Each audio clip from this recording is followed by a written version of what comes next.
Yeah, so you asked for favourite holes. It's interesting. I mean, I like most of them. So to pick favourites, it's funny. You start off believing before you've started construction that some holes are your favourites and they'll be the best. And sometimes that works out after construction, and sometimes it changes. The holes that were always going to be standouts, I think, well, seven's one. The shape of that land always appealed to be a par 5.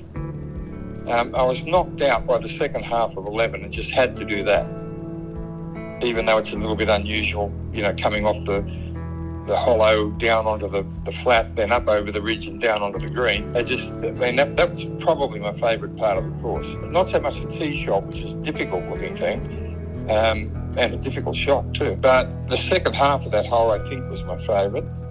I always liked the idea of 10. And to start with, I had to fight to keep the windmill, but eventually people thought that was good. But on our course, you asked the question, what was the most challenging part? With all this land available, there was one section of it that really appealed, and that was out in the far corner where 10, 11 and 12 are. So I was desperately trying to get to that area because there was a bit of a contest between us and Thompson's as to who got what. By doing these things in parallel, they ended up with a course that more or less returned after 9, but we didn't. Ours is an out and back. It was partly to accommodate the fact that it was a very tight squeeze where the clubhouse is, but also because I was trying to get out to 10, 11 and 12.